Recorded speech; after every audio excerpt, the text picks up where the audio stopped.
Bienvenue à Level Up, ton podcast geek. Alors, voici Antoine Rivard-Nolin, a.k.a. Détective Nolin, et je suis avec mon co-animateur, Jonathan Côté. Yeah, right. Salut la gang. A.k.a. Joe Coco. Comment ça va, mon Joe? Ça va pas bien, Antoine? Qu'est-ce qui se passe? Non, cette semaine, je suis allé sur Time Wasted on LOL. Ah, mon Dieu, t'as fait cette erreur. Oui, j'ai joué plusieurs jours de ma vie à ce jeu. Ben, t'as-tu le compte exact? J'ai pas le compte d'heure exact, mais ils m'ont donné l'équivalent de ce que j'aurais pu faire à la place. Donc, 6000 films. Mais comment?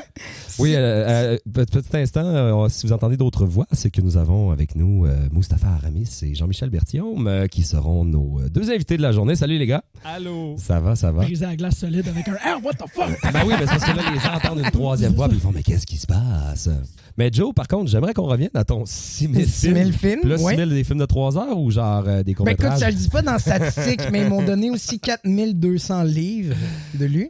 OK. Je sais pas comment ils connaissent ma vitesse de lecture, mais... Ben, c'est probablement des Dragon Ball parce C'est que... ça, ouais, peut-être. 4200, tu mettons 6000 films de 3 heures versus 4200 livres, tu lis vite. Oui, mais c'est des petits livres, là. C'est de la courte échelle. Il y a la même référence. Et 12 000 km marchés. 12 000 km marchés. Et là là! Moi, Est-ce que c'est tout compilé? T'aurais fait 4200 livres, 6000 films et 12 000 km ou c'est, mettons, un des trois? OK, ouais, au ça. moins. T'as-tu regardé avec comme Google Maps où tu pourrais te rendre? Oui, ça m'intéresse. Puis en plus, je me suis dit, je pourrais combiner les activités marcher en lisant. Ouais, hein? Ah, mais en Puis fait, là, c'est pas déjouer facile, la un livre audio, statistique puis le tour est joué. Ouais, c'est ça. 12 000 km avec Ouais, un c'est livre vrai. audio. Écoute. J'écoute un film en audio, puis je lis en marchant. OK, ouais, là, on parle d'une. Ouais, je pense que je vais continuer à jouer. Et là, ben sinon. Toi, comment tu vas, Antoine? Ben, ça va très, très bien, très bien. Écoute, la folie basketball s'est emparée de moi également. Là, on n'est pas dans le geek en ce moment, mais. Ben, quand même. Oui. Normalement, ce Disons-le, temps-ci de l'année, ouais. je suis plutôt hockey. Puis au contraire, ça m'intéresse plus pantoute. Puis le J'ai basket m'a jamais vraiment intéressé, mais là, je dois dire que. J'ai l'impression que c'est la première fois que j'entends quelqu'un dire basketball. Dans ta vie. Ben, mettons, genre, je le suis. Puis je suis le basketball, c'est la première fois. C'est la première fois que j'entends ça. Ah ouais? Au Québec, je pense. Ouais, mais il y a quand Pour même vrai. pas mal de monde j'ai des gens dans mon entourage qui l'écoutent, mais moi, ça m'avait personnellement jamais vraiment intéressé. Mais j'ai comme découvert avec les Raptors puis ce qui se passe en ce moment, il y a comme ils ont le show quand oui, il y a ok, le ouais. sens du show là, quand Ouais. même en ce moment là. Fait que là, c'est comme le moment pour toi de lire Basketball et ses fondamentaux de William Messi. Mon Dieu, qu'est-ce que c'est quoi ça? Super beau, une anthologie de nouvelles québécoises par l'auteur de Terreur 404. Ah, Son dernier livre qu'il a écrit, c'était ça. Mais C'était- c'est sur le basket? Ouais, Basketball et ses fondamentaux. Ah oui, mais là, Publié c'est au noté. Cartanier, je On va pense. mettre le lien en ligne pour tout le monde. Mais je comprends ta frénésie. Même Drake s'est emparé. Hey, du Drake, terrain. il est malade Il est en mental, il feu, est man. écœurant, Je sais il est pas ce baveux qui à se l'os. passe. Il est en Savage. feu, le Ah oui, il garçon. est en feu, mais la NBA l'avertit. Ouais, je sais. Qui reste tranquille. Qui se calme, la NBA, là? Non, mais il est quasiment rendu sur le terrain. Non. Started from C'est the bottom, vrai. now we're here. C'est vrai. Ah non, je C'est sais, vrai. il capote un peu, là, mais en même temps, ça donne un show. Tu sais. Et il y a une drôle de statistique sur Drake. Tous les matchs des Leafs qu'il est allé voir au hockey des Maple Leafs, ils ont perdu.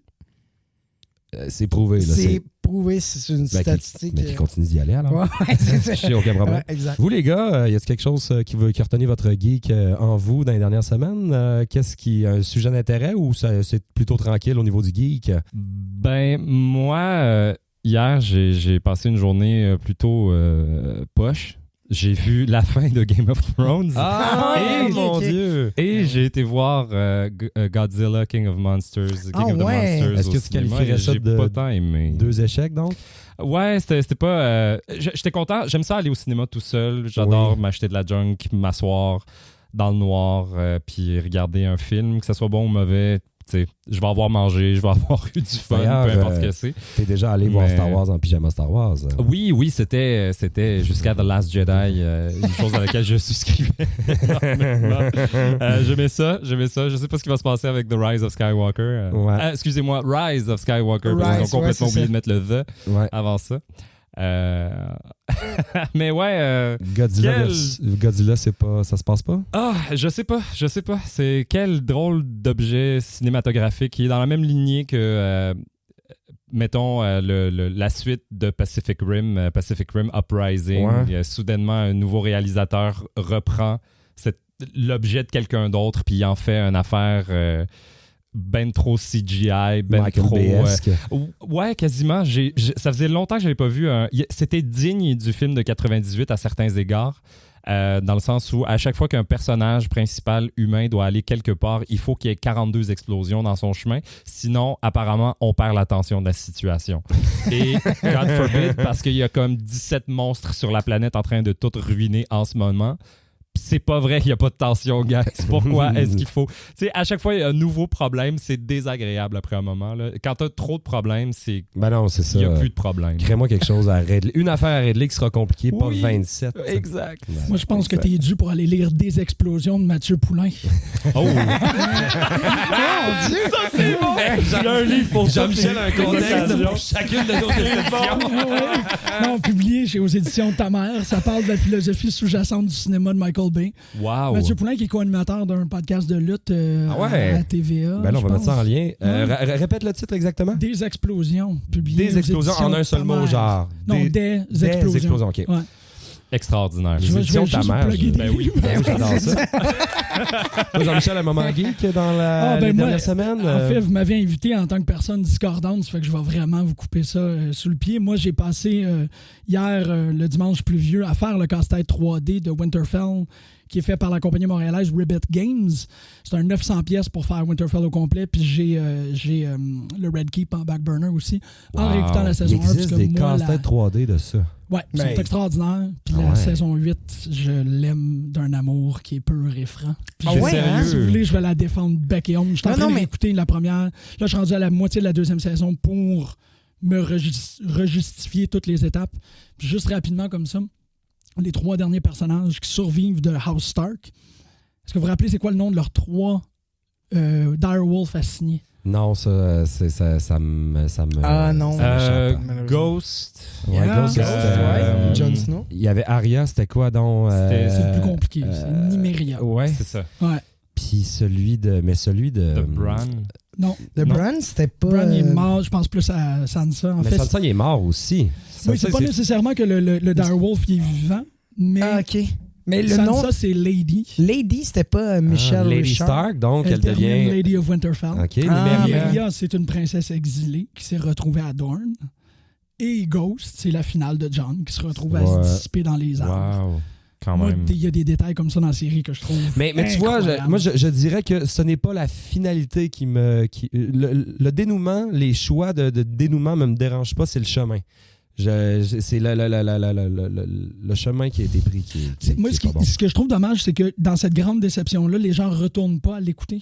Parce que c'est normal, quand tu es déçu, quand tu termines Lost, t'es pas comme je vais réécouter Lost pour essayer de voir si ça a de l'allure. Mm-hmm. Mais cette série-là, elle est tellement pensée par rapport à tout ce qui s'est passé que, à mon avis, les personnes qui sont déçues devraient être les personnes qui vont le réécouter pour faire...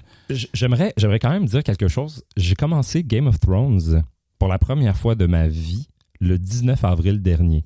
OK, fait que toi, t'es connais, là. J'ai tout suivi, puis j'avoue, je m'attendais à avoir une certaine fatigue, puis il a fallu que je me retienne de ne pas binge-watcher sans arrêt l'émission, parce que ça faisait en sorte que ça me dérange pas. Je sais que c'est une émission qui est très intense, mais c'est pas ça qui est problématique. C'est juste que binge-watcher, j'aime ça, mais il faut se calmer un peu le pompon, sinon on oublie des détails, on oublie qu'est-ce qui se passe dans quel épisode, on oublie d'apprécier les épisodes. Ouais, c'est ça, exact. Tu sais, ça ruine justement le pacing de l'histoire, là. Et je dois dire qu'il y a quand même quelque chose qui s'est passé à partir de au moins pendant la 6e, mais pendant la 7e saison en particulier. Il y a comme quelque chose qui s'est perdu, puis je suis pas en désaccord avec les choses qui se sont passées. Je suis vraiment juste en désaccord avec le fait qu'il fallait absolument qu'ils fassent ça en 7 ou 6 épisodes.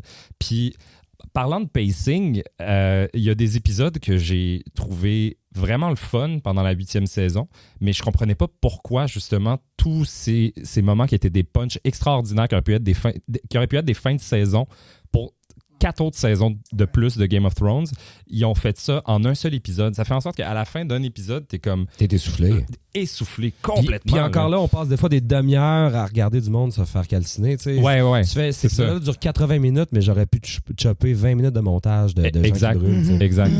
Mais moi, ce que je trouve décevant de la saison 8, c'est le renversement complet du scénario de Game of Thrones. On met l'accent sur que le vrai danger, c'est l'hiver, tu sais, l'hiver qui arrive. Alors que la game politique est Et c'est une pacotille comparée à Menace qui est de l'autre bord du mur. Puis on claire ça en une demi-heure. C'est ça que je trouve un peu irréaliste. Ben, je trouve dommage la série, tu sais. C'est ce qui m'a le plus déçu, c'est qu'on s'est concentré sur le conflit entre Cersei puis on s'est concentré sur le conflit du trône au lieu, comme on avait buildé depuis 6 saisons, de se concentrer sur l'hiver. Le nom de la série, c'est quand même Game of Thrones. Ouais, je sais. Ça s'appelait Winter's Coming, je serais correct avec toi. D'ailleurs, c'est un bon point. Mon gag préféré à propos de la fin de la série que j'ai lu hier, un beau commentaire que j'ai trouvé sur Reddit, c'est quelqu'un qui disait Game of Thrones, un jeu de chaise musicale où celui qui a gagné, c'est celui qui était assis depuis le début. Mon Dieu, c'est excellent. C'est excellent. Là, par contre, les gars, je vais vous interrompre parce que sinon, comme d'habitude, on va parler encore 25 minutes. Game of Thrones. Absolument. On va tous s'entendre sur l'expérience du casse-tête. C'est une production locale. L'expérience casse-tête est écœurante. C'est un 3D vraiment belle. En plus, ce qui est vraiment le fun, c'est qu'elle est à l'échelle d'un bonhomme Lego. Fait que si vous avez une bonne collection Lego, après ça, vous pouvez faire... Vous pouvez le rendre vivant. Votre Winterfell. Ça, c'est vraiment le fun. Je ferai le micro, parenthèse, avant qu'on se lance dans notre sujet de la journée. Les gars, vous introduire en fait qui vous êtes. Mustapha, tu es comédien. Oui, je suis comédien. Diplômé, certifié. On t'a vu à la télé. Oui. C'est ça, il faut une... Exactement. C'est la télé, la certification. Oui, t'es certifié. T'es complètement certifié. Non, je plaide coupable. Je suis certifié. Je suis certifié. Et geek depuis... longtemps, toujours? Ou, ouais. Découvert dans ta vie? Comment ça marche? Depuis toujours. J'ose croire, depuis aussi longtemps que la télévision existe, probablement, mes premiers contacts en Algérie furent Goldorak et Dragon Ball et Sailor Moon et l'attaque des tomates tueuses. Ouais. Il y a eu un dessin animé de ça, croyez-le ou non. En tout cas, depuis toujours. Puis, premier contact avec les super-héros. Avec DC Comics, je sais plus comment, mais j'avais des livres en français. Puis ça c'est resté. Jean-Michel, toi? Toi, en fait, là, on est dans tes bureaux en ce moment. Ça sent drôle, hein? Tu es doctorat. Ça sent drôle. On va mettre l'odeur en hyperlien. Un sketch à sniff. Doctorant, Jean-Michel? Oui, semblerait. Quoi exactement? En sémiologie. Sémiologie. Je te laisse un peu la place parce que je ne sais pas comment est-ce que je vais être introduit. Je suis pas à TV. Mais sémiologie, précise-nous déjà en quoi ça consiste exactement, parce que moi, je pourrais pas le définir. C'est l'étude des signes linguistiques, en gros. Ça fait que c'est tout ce qui est par rapport à la signification puis les référents dans le terme. Fait que ce que j'utilise toujours comme exemple, c'est, par exemple, si je te dis chaise, moi, j'utilise certaines lettres qu'on s'entend qui sont des signes totalement arbitraires, là, C-H-A-I-S-E. Toi, tu entends ces bruits-là. Dans ta tête, tu recomposes le mot chaise. Tu penses à un truc sur lequel tu t'assis. Les deux, on s'entend sur le fait que chaise, le bruit, et chaise, l'objet, sont connectés. Mais on s'entend de façon très tacite de ça. Puis qu'est-ce que toi, dans ta tête comme chaise, c'est pas la même chaise que moi j'ai dans ma tête. Mais on s'entend sur une définition. Oui, je vois. Fait que c'est tout sur ces significations-là, puis sur comme, le fait, pourquoi qu'on utilise un terme, ou pourquoi qu'on utilise un filtre, ou pourquoi qu'on utilise un plan. La sémiologie, c'est vraiment sur la signification des trucs utilisés. Fait qu'il y a des gens en cinéma, il y a des gens en littérature, puis tout. C'est pas mal ça. Puis d'un point de vue plus geek, tu as toi aussi un podcast. J'ai-tu un podcast, moi? Non? T'es pas animateur de podcast? Peut-être. Je suis gêné, j'aime pas ça. En fait, j'ai commencé à faire du podcast en 2006. C'est juste que j'ai toujours pas parlé de ça. Ça fait 13 ans que je fais un podcast sur le cinéma. Un excellent moyen de se faire connaître. Ben oui, mais ça me tente pas. C'est ça, c'est que c'est pas ça pour moi. Non, j'ai eu des problèmes de voix longtemps dans ma vie, après une dizaine d'années où j'avais... je projetais pas, j'avais une voix très, très tamouetesque. Puis le podcast me servait de pouvoir entraîner une conversation avec des personnes qui existaient potentiellement dans le monde, mais que je connaissais pas. Puis ma voix faisait en sorte que je pouvais rencontrer des gens dans le métro qui me reconnaissaient. Mais c'est ça, effectivement, c'est ce que je fais quand même assez souvent dans ma vie.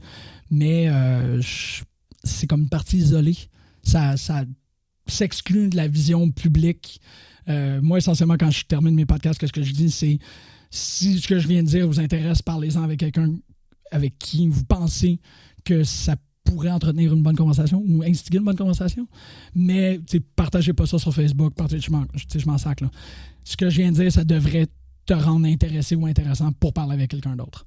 Parce que c'est ce que moi je fais quand je fais du podcast. C'est que, comme là, je suis en train de préparer un truc sur Ganja and Hess, qui est un film des années 70 de vampire, un film de Blaxploitation qui a été repris en 2013 par Spike Lee. C'est un autre film qui s'appelle The Sweet Blood of Jesus, qui est une affaire ésotérique complètement pétée sur le continent africain. Puis c'est juste moi, là. J'aime ça, en parler. Puis j'ai pas vraiment de besoin. Tu sais, j'ai comme une personne loin. Fait que cette personne-là m'écoute. Mais le reste, ils n'auront pas à m'entendre pendant 1 heure parler de Ganja and Hess. Non, mais c'est vraiment intéressant. Ouais, vraiment, je fais ce podcast pour pas faire chier le monde dans mon entourage. C'est ça que je veux dire. Wow. Pas pogner une case horaire. Merci beaucoup, les gars, d'être avec nous. On va se lancer sur notre épisode aujourd'hui qui portera sur Marvel et DC. On fera pas une introduction du truc de ni l'un ni l'autre. En fait, je pense que les deux univers sont quand même pas mal connus. Mais là, on va voyager... on va quitter un peu les terres du cinéma pour aller toucher plus au BD. Cool. Puis on va jaser. On va se faire un petit débat de personnages entre les deux univers. On a demandé à nos deux gars de prendre une partie ou l'autre et ils vont chacun défendre. Mustapha va défendre DC un peu plus aujourd'hui et Jean-Michel sera du côté de Marvel. Alors, après cette longue introduction, Joe, on va se lancer. C'est un départ pour Level Up!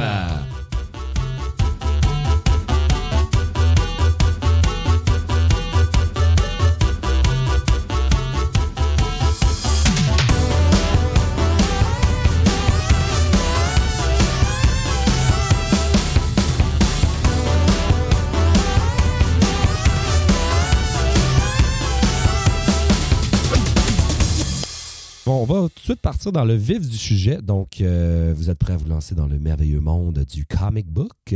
Oui. Les deux, ça fait longtemps que toi, t'es tombé dans... C'était DC ou Marvel que t'es... C'était DC en premier. Mustapha? Un peu de Marvel en même temps, mais c'était Surtout DC à la base. Ouais, surtout DC en comic. Puis Marvel, j'avais Spider-Man des années 90 à la télévision. OK. Que j'aimais beaucoup. Davantage dans le comic book d'abord ou la télé a d'abord été la zone? La télé en premier, puis après ça, le comic book qui est venu, il est reparti, il vient, il repart. Ça dépend tout le temps.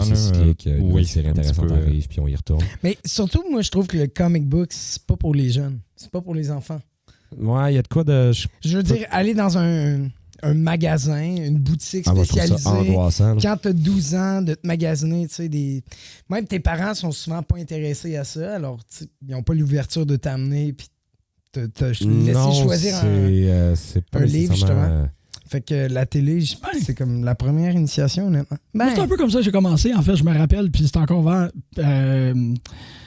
Mon premier comic que j'ai reçu, je sais pas si c'est moi qui l'ai choisi, probablement, parce que je pense pas que ma mère m'aurait laissé ramasser ça comme de son propre choix. C'était What If Punisher Had Killed Daredevil en 1988. Un comic de Marvel que j'ai acheté au Captain Québec sur Sainte-Catherine qui est encore ouvert.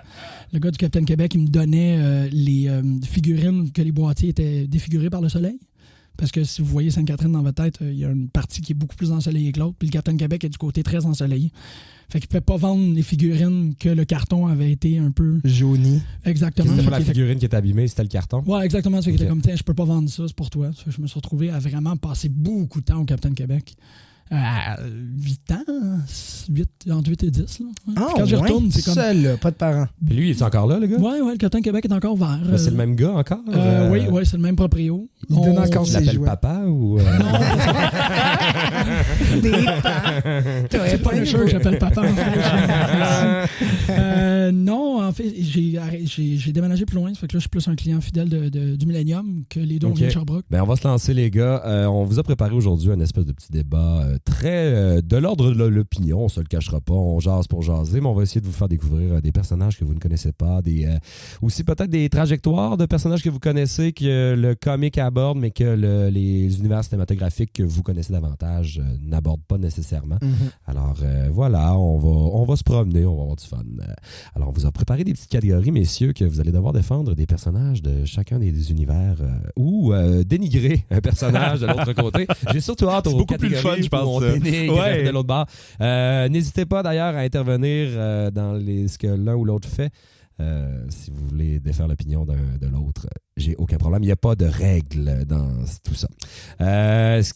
Votre top 3 personnel du côté de Mustapha, ton top 3 d'ici?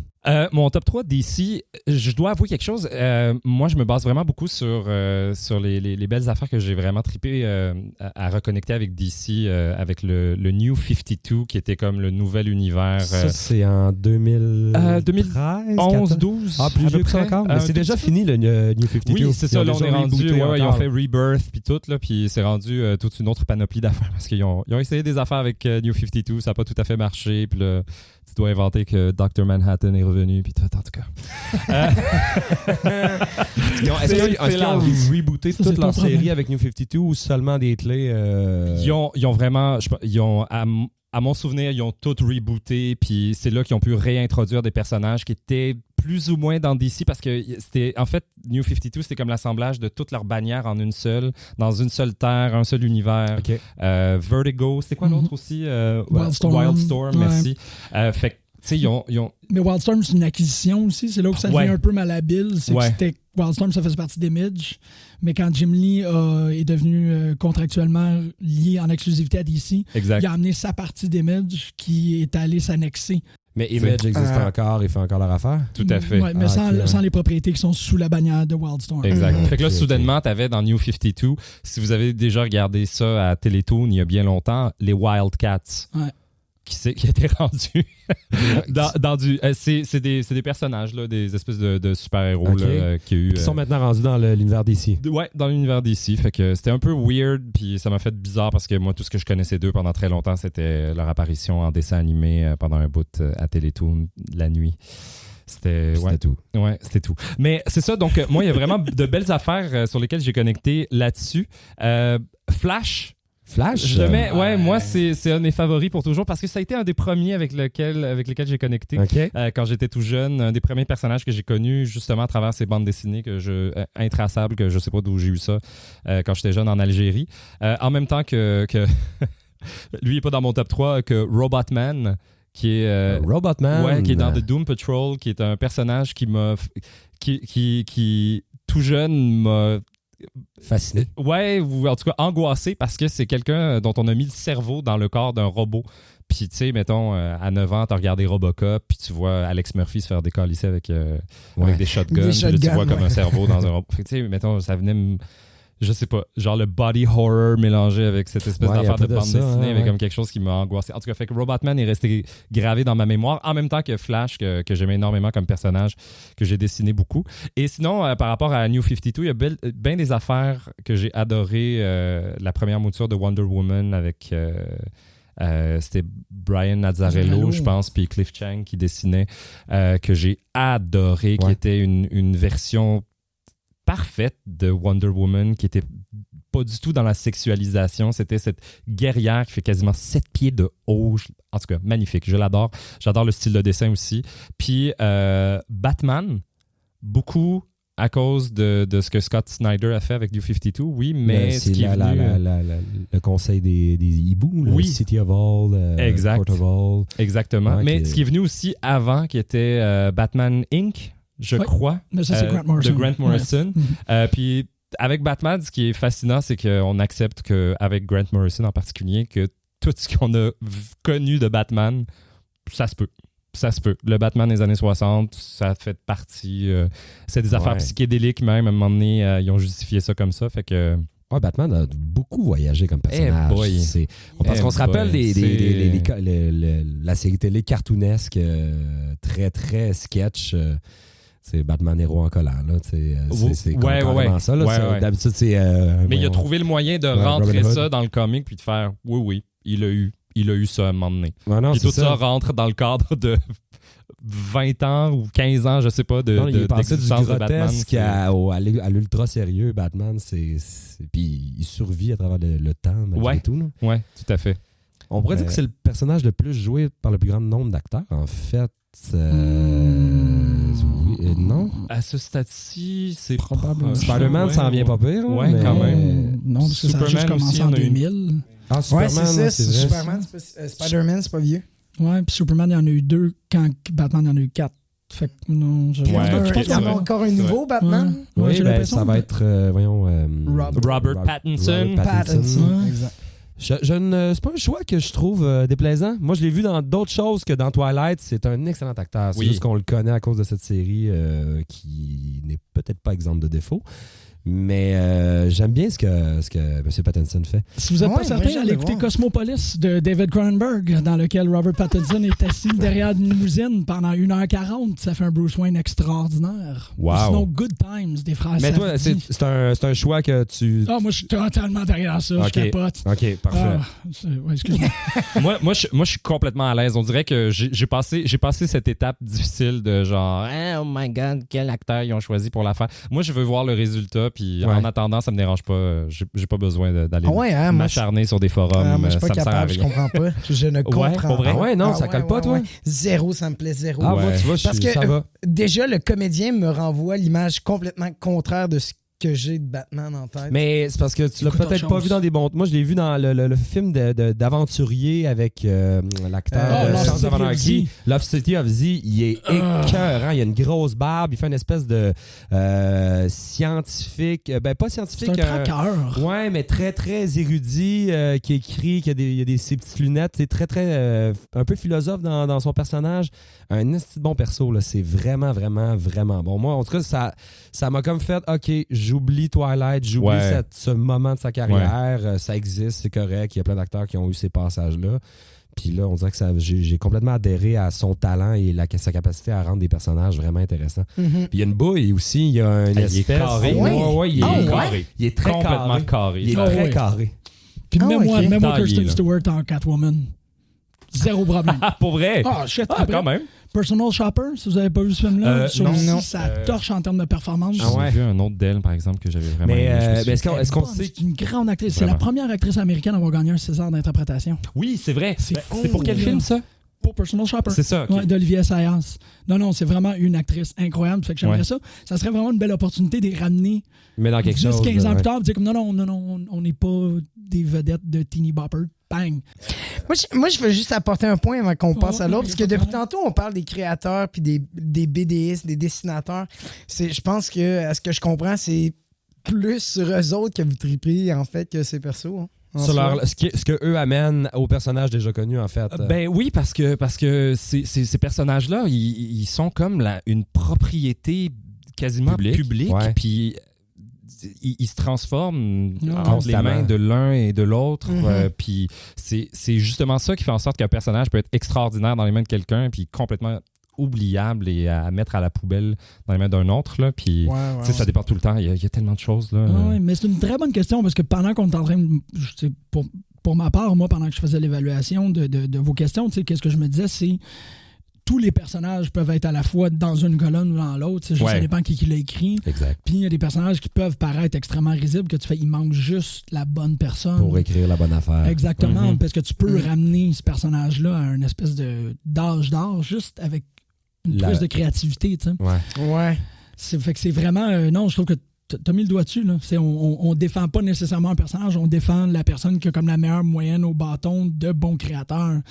Puis Batman, ça fonctionne super bien parce qu'il y a tellement de talent artistique qui a voulu être investi dans Batman que inévitablement sa moyenne au bâton devient plus haute. Mais si tu penses à des personnages comme Daredevil, il y a eu Frank Miller qui voulait absolument l'écrire, puis après ça, il y a eu Bendis qui voulait absolument l'écrire, puis les deux, ils ont fait des œuvres monumentales.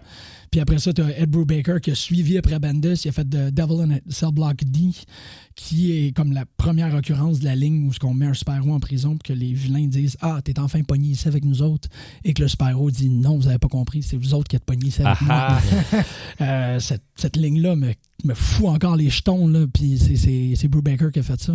Jean-Michel, tant qu'à t'entendre, oui, parlons de ton top 3. À toi de défendre maintenant un top 3 du côté de Marvel. Moi, je concède victoire. J'aime vraiment trop tes réponses. C'est sérieux? J'aime vraiment. Puis en fait, c'est le genre d'exercice que j'ai déjà fait à plusieurs reprises avec des personnes.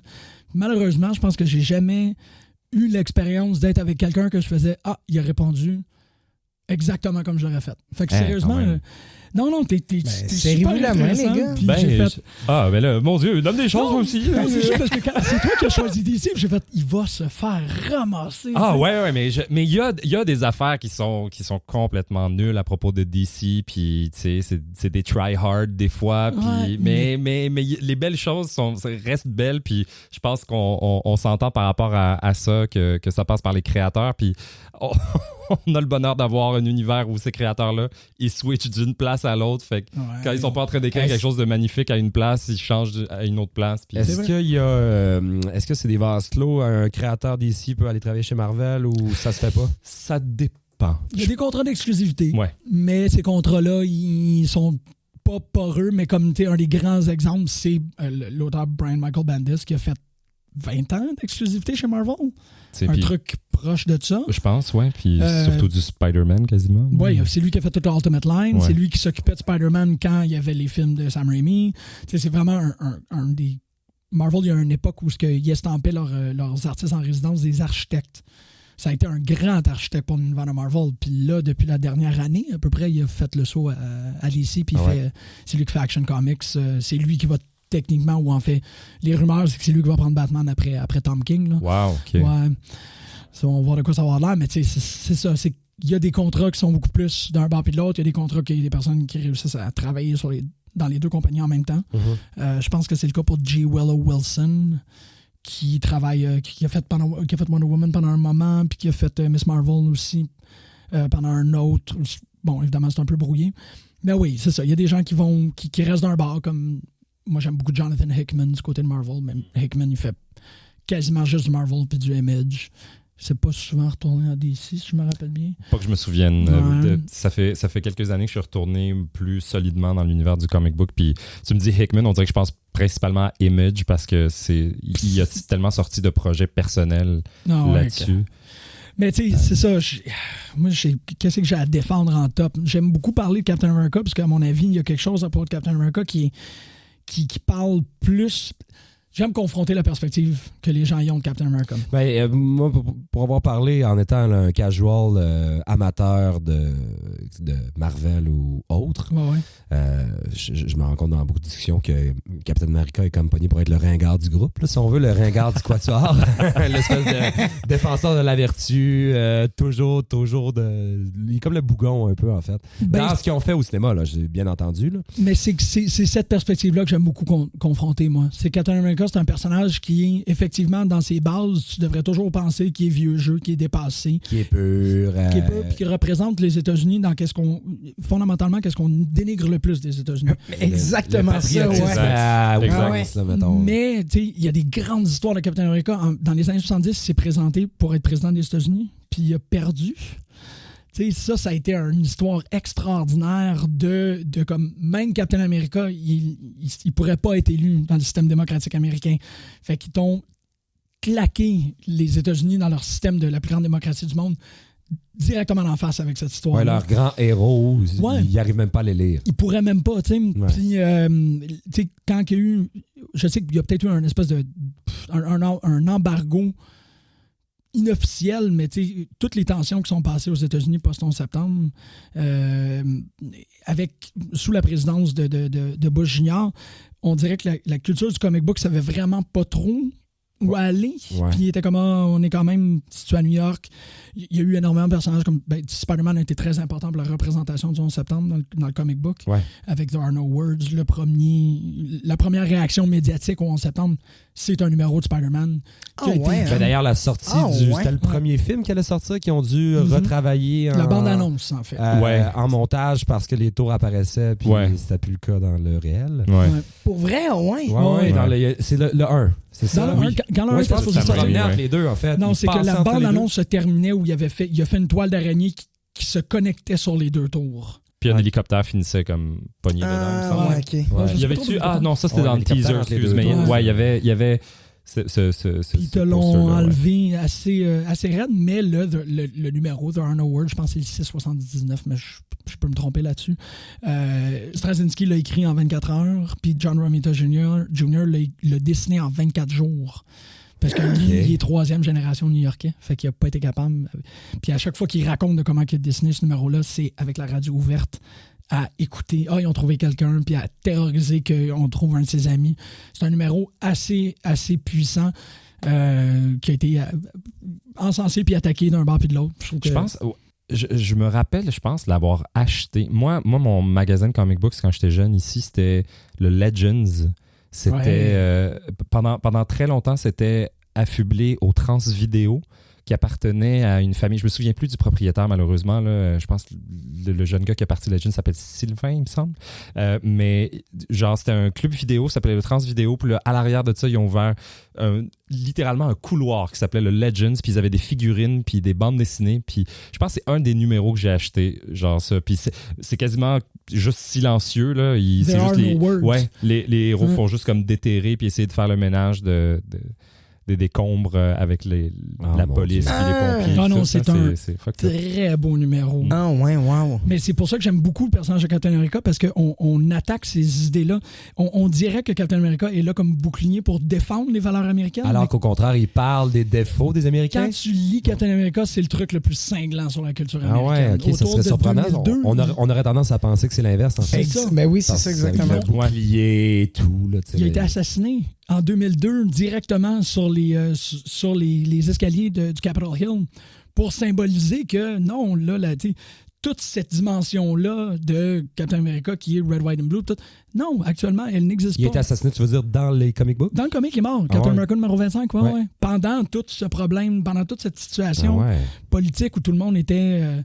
le gros USA, les gros drapeaux, puis tout. Puis pendant ce temps-là, dans les comics, il tue pour nous montrer. Puis même récemment, on peut pas passer sous silence tout le truc sous Nick Spencer, quand Captain America il a dit qu'il était un nazi. Captain America est en train de parler de l'administration Trump, puis il n'est pas en train de parler de quoi que ce soit d'autre. Puis le monde capotait en esti que Trump il est élu. 3 mois plus tard, Captain America est comme Hail Hydra. Puis là, tout le monde a fait tu peux pas associer ce personnage au nazisme. Ben, regardez votre président. Ça, moi, Captain America, il va toujours être... sur ton respect, on fait pas ça à Superman. Autant que Superman représente Truth, Justice and the American Way ou the Freedom Way, Superman est quand même un extraterrestre. Quand tu veux t'attaquer aux États-Unis, tu t'attaques à Captain America. C'est intéressant quand même. Vraiment bon point. Vraiment intéressant. Fait que je le défends. Sinon, il y a Spider-Man et Wolverine. C'est bon! Ah, mais écoute, en même temps, on les connaît relativement bien. Ils sont très, très couverts par Marvel. On peut les décortiquer si tu veux, mais en même temps, on a quelques catégories à voir. Est-ce que tu veux nous en dire davantage? Non, j'ai rien dit. C'est Spider-Man, puis Wolverine, c'est Wolverine. Mais moi, j'ai une question. Est-ce que vos top 3, c'est vos coups de cœur ou c'est votre mesure dans la force, dans la hiérarchie des super-héros? Oh non. De votre univers. Non. Au niveau de l'intérêt, j'imagine. Au niveau de l'intérêt, pas nécessairement de la force, mais de l'intérêt de l'histoire, de la richesse de l'univers. Mais on pourrait plus... placé précisément sur une échelle, je pense, selon la force. Tantôt, on parlait des créateurs, des dessinateurs. Bon, ils s'approprient les personnages, mais je veux dire, les persos ont quand même des pouvoirs fixes, là, tu sais. Oh, non, ça non plus. Ah ouais? Non. Justement, les pouvoirs peuvent changer. Tu sais, il y a des personnages qui se transforment... entre les mains de quelqu'un d'autre, soudainement. Superman, ça a été son problème aussi là, pendant le... Il était télépathe à un certain point, oui. Superman. Mon Dieu, il pouvait faire la télékinésie puis tout ce que tu veux. C'était ridicule. Là. C'est ça, ok, c'est mouvant. Ça peut bouger. New 52, justement, Flash, il s'est découvert des nouvelles affaires là, à faire. Barry Allen, là, parce qu'il y en a une trolley de Flash. Mais Barry Allen, qu'est-ce que tu veux dire, il y en a une couple qui finissent par... tu vois... Non, mais il y a une tralée de personnages qui portent le costume. T'as des Flash, t'as des Kid Flash, t'as des Reverse Flash, t'as des... J'arrive même plus à faire... Et déterminer un top 3 de force serait relativement impossible parce que ça dépend de qui exact, quoi du personnage. The Flash, c'en est un autre qui a un peu souffert de ça. C'est que techniquement parlant, ça pourrait être le personnage le plus puissant de son univers parce qu'à un moment donné, il peut faire de la téléportation puis passer à travers des molécules puis... Heureusement qu'il a une morale, sinon. Ouais, non, c'est sinon. Sinon. Mais oui, c'est ça. Tu sais, qu'est-ce qui nous reste? Dans ce cas-là, messieurs, passons à notre prochaine catégorie. D'abord, on va te laisser commencer, Jean-Michel. Comme ça, tu vas peut-être que Mustapha va te concéder le point. J'aimerais en fait que tu me dises, tu me nommes le pire héros du côté de DC, selon toi. Le pire héros. Je l'ai déjà expliqué. Il y en a... Non, mais il n'y en a pas de mauvais. Oui, je sais. Mais, mettons, il y en a lequel n'a pas été bien travaillé encore. On va peut-être aller dans cette optique-là. Ouais, bon point, ça. Ben, c'est ça. En fait, on en a déjà parlé. Là. Ça a été abordé. C'est pas nécessairement que... c'est pas... OK, c'est les Wonder Twins. Tu peux absolument rien faire avec les Wonder Twins.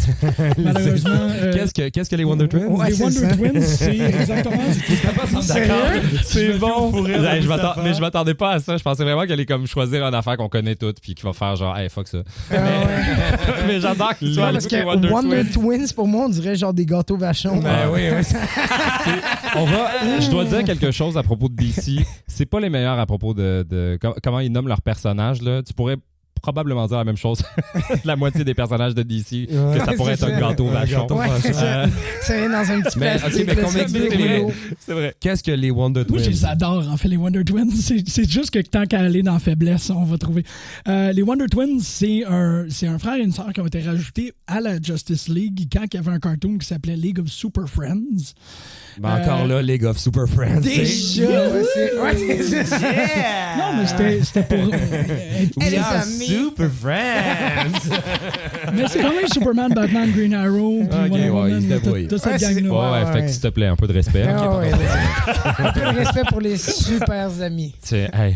Mais les Wonder Twins, c'est en fait un frère et une sœur qui ont vaguement l'air des Vulcains pour l'univers de Star Trek, qui ont les oreilles pointues, coupe-bol noir. Le frère peut se transformer en n'importe quel animal. Le frère peut se transformer en n'importe quel corps d'eau. Et la sœur peut se transformer en n'importe quel animal. Oui, c'est ça. Je pense que c'est ça, ouais. Puis il fallait essentiellement qu'il fasse une danse fusion. À la Dragon Ball, les deux doigts qui se connectent. Non. Wonder Twins Power Activate. Puis là, chacun, il fallait qu'ils disent « Je vais me transformer en chevreuil. Je vais me transformer en chaudière de glace. » Puis là, ils partent à l'aventure. Mais comment tu peux... On dirait que je vois une certaine limite à être... Je suis une multitude de formes d'eau. C'est quand même glace, vapeur, eau. Non? Chute d'eau. Chute, OK. Infiltration dans les fondations d'un condo à 800 000 $. Ça peut être beaucoup de choses. Fait qu'en résumé, il se transforme en eau. Okay. Ils sont en eau, mais pas juste une flaque. Non, oui, c'est ça. Il y a un peu de libre arbitre. Aimerais-tu aussi dénigrer? Ben, écoute, moi, c'est ça. La dernière représentation que j'ai eue d'eux, c'était justement celle des Super Friends. Puis j'ai pas regardé les Super Friends en entier, bien entendu, parce que c'est d'une autre époque complètement. Mais c'est... Ouais. Je suis bien d'accord. Là. Je sais pas à quoi ça sert. À un moment donné, DC, on dirait qu'ils ont juste fait... À chaque fois, il y avait comme un super-héros qui traînait quelque part. Ils ont fait... Bon, ben... Puis là, ils rentrent ça dans ils l'insèrent. À un moment donné, t'as comme quelqu'un qui se transforme en flaque d'eau. Puis ils ont comme... Tu sais, t'as 42 personnages qui ont tous les mêmes pouvoirs, des fois, des affaires comme, tu sais, Aquaman, il y a Aqualad, il y a Swamp, peu importe. Pas le Swamp Thing, mais genre, il y a tellement de déclinaisons de personnages, de pouvoirs. C'est assez absurde. Je suis complètement d'accord, les Wonder Twins. Mais maintenant que je les connais, je pense un peu plus que c'est la Team Rocket. Ah, c'est peut-être ça. Ils sont mauves. Ils sont un peu mauves. Ils tirent vers le mauve. Ah, mais ouais, ils ont au moins les cheveux de James. Oui. Toi, Mustapha, si tu avais à dénigrer ardemment un personnage de Marvel, lequel? J'ai fouillé. Ouais, j'ai fouillé un petit peu. J'avais envie. Ouais, je voulais pointer du doigt des affaires un peu moins connues parce qu'ils ont tous inventé des tonnes de personnages, autant DC que Marvel, puis il y en a des tellement qui servent à rien. Mais j'ai préféré aller vers quelque chose qui est peut-être plus cinématographique. J'aime beaucoup Wolverine, mais j'aime pas comment on abuse de Wolverine. OK. Moi, le dessin animé de X-Men, j'aimais vraiment beaucoup Cyclops. Et lequel dessin animé, c'est X-Men Revolution? C'est celui des années 90. 90, oui, début 90. En même temps qu'ils ont le kit jaune et bleu. Exact. Là. En fait, je pense que c'est l'épisode 2 ou 3 qui est Days of Future and Past, je pense. Il y a un épisode qui est carrément... Je pense qu'ils adaptent justement cette affaire-là. Ils l'ont fait en comme 3-4 épisodes. Ouais, exactement. C'est comme un 3-4 épisodes qui couvre ce qu'on a vu dans Days of Future and Past. Correctement, si on peut dire. Ils couvrent correctement ce que... Je comprends ce que tu veux dire. Cable puis Bishop. Mais là, est-ce que tu es en train de nommer Wolverine? Ouais, un peu Wolverine, mais juste parce qu'on a cette propension à... C'est pour ça que c'est tellement touché. Je peux pas pointer du doigt un personnage parce que j'adore Wolverine aussi, mais j'ai haï à quel point les films de Bryan Singer en particulier, mais enfin de 20th Century Fox, ils en font là, leur martyr constamment. À chaque fois, ils font même des détours pour aller au moins faire un caméo à Wolverine dans les films où il est pas supposé être là. Puis c'est abusé. Alors que mon boy Cyclops dans Brett Ratner dans son X-Men 3 The Last Stand, il fait apparaître 2 secondes pendant qu'il est en train de pleurnicher la mort de Jean Grey qui s'est passée dans le film précédent, puis elle réapparaît en Phoenix, elle vient le frencher, tu supposes qu'il est décédé et puis c'est tout. C'était le début du film, plus de Cyclops, puis là, soudainement, l'amour entre Jean Grey et Wolverine était plus important que le couple qu'elle a bâti avec Cyclops. Je suis comme, qu'est-ce qui se passe? Puis après, tu sais, en tout cas... Mais si je peux me permettre, je pense qu'on voterait plus sur Hugh Jackman que sur Wolverine. Peut-être. Ouais. Est-ce que Wolverine a le même aura sans Hugh Jackman? Je pose la question. C'est pas le même. C'était supposé être Glenn Danzig initialement, n'oublions pas. Hein? J'ai pas de visuel de Glenn Danzig. C'est vrai. C'était lui qui était comme Tapt, puis Glenn Danzig, le chanteur du groupe Danzig, il y a un gros contraste. Ah ouais, on est pas dans le même univers. Ben, on est dans un petit chanteur de hardcore metal. OK, c'est ça. Il était pas l'homme de 6 pieds 3. Mais encore, je trouve que tu as totalement raison. C'est vrai que qu'est-ce qu'ils ont fait avec Wolverine, c'est terrible. Puis, à mon avis, tout ça, c'est comme... Ce bûcheron canadien, on se rappelle? Exactement. Oui, le problème avec Wolverine, c'est quand ils ont arrêté, quand ils ont voulu qu'il soit pas canadien. À partir de l'univers filmique, ils ont commencé à l'amener vers... le fait que c'est un citoyen américain, sous Origins, une bande dessinée ils le rendent de plus en plus américain, puis le plus qu'ils rendent américain, le plus que... Non, il faut qu'il soit canadien. Je suis d'accord avec toi. Ouais. Dans l'univers filmique, il est américain. En 2004, je pense, je me suis retrouvé à Paris, puis l'opinion générale que les gens avaient par rapport aux Canadiens, puis essentiellement aux Canadiens français, ça passait par X-Men. Fait qu'on a vraiment bu solide pendant une soirée complète, puis j'ai décidé à la fin de faire... Tu sais, où c'est qu'on se bat? Tu sais, j'ai juste regardé tous les Parisiens et Parisiennes qui étaient autour de moi, puis je fais, on se bat où ici? Puis là, tout le monde me regardait un peu interrogé, tu sais, puis je fais, notre table, il faut qu'on se batte. Il y a une cage dans le fond, en arrière.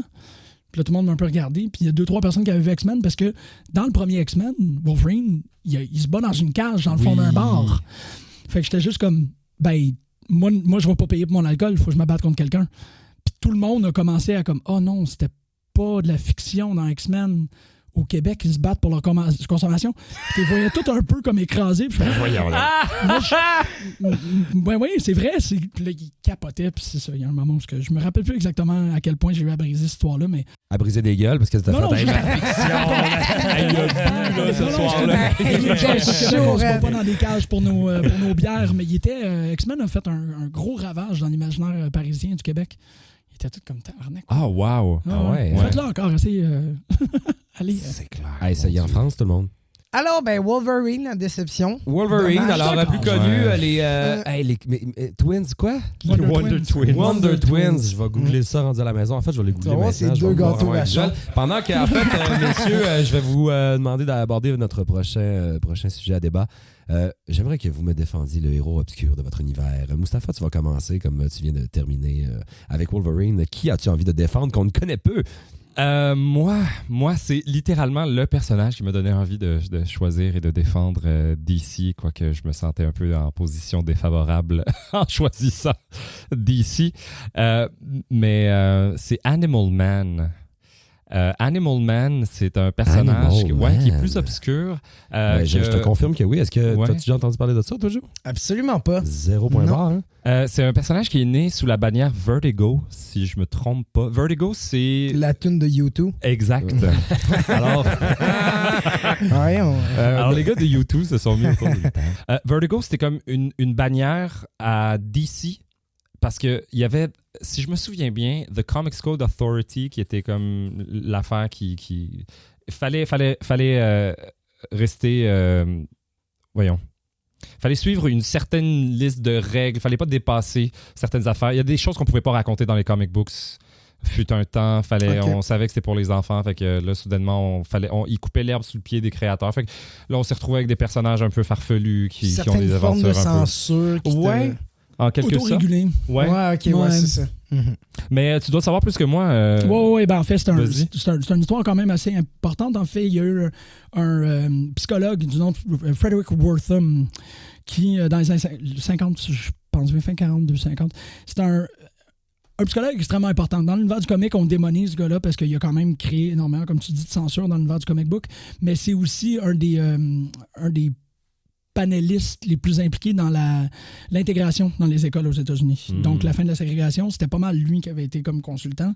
C'est aussi quelqu'un qui a fait de la thérapie 1 à 1, ou du moins, on n'appelait pas ça de la thérapie à l'époque, avec le tueur en série prolifique Albert Fish, qui était le vieux monsieur qui se rentrait des épingles à couche dans le scrotum, on s'en rappelle tous. Juste au cas où.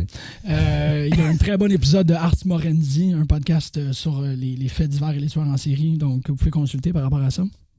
Je plug à gauche à droite. Ouais. Publié par ta mère, j'imagine. Publié par ta mère. Non, c'est un podcast. Et en fait, quand Seduction of the Innocent est sorti, essentiellement, qu'est-ce qu'il disait? C'est qu'il regardait la délinquance, les jeunes aux États-Unis, puis il disait qu'est-ce que tous ces enfants-là ont en commun? Ils lisent tous des comics. Fait qu'il y a eu un grand conseil de sénateurs qui ont tout un peu paniqué. Il y a eu des autodafés, ils ont commencé à brûler des comics, ils ont tout fait pour la censure.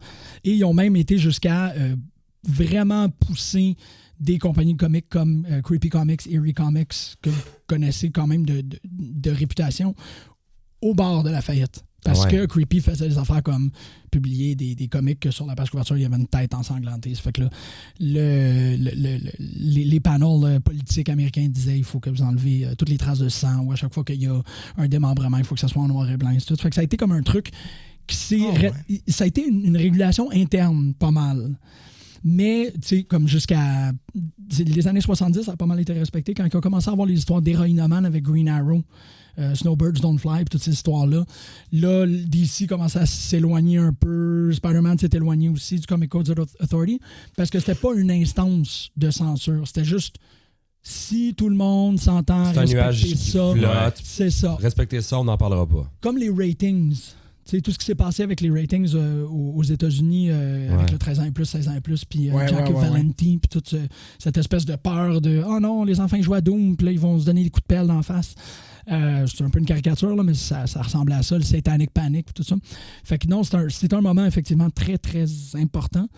Et effectivement, Vertigo était dans cette espèce de mouvance de Comics for Mature Audiences. Ouais, exact. Fait qu'on se tassait vers les années 80 aussi. OK, fait que Vertigo est une ligne qui ont parti qui était nommée pour adultes. Ouais. Okay. C'était l'idée derrière, là. On pouvait se permettre de l'horreur, des choses comme ça. Puis il y a bien des choses qui sont nées sous cette bannière-là, dont Swamp Thing et Watchmen. D'ailleurs, V for Vendetta, c'est ça aussi. Ah ouais, hein? Ouais, fait que c'est tout...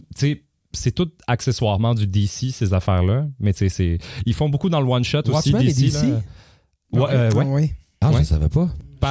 À travers Vertigo, qui est maintenant... Mais tu sais, ils ont comme absorbé ces choses-là en entier, puis là, ils font partie de l'univers de DC en tant que tel, le comme multiverse. Qu'est-ce que tu racontais tantôt, l'intégration de Wildstorm, c'est fait de la même manière avec l'intégration de Vertigo. C'est ça. Il y a un moment, le personnage de John Constantine, qu'on connaît à cause de la télésérie, puis le film avec Keanu Reeves, c'est initialement un personnage de Vertigo qui ont rentré dans l'univers de DC.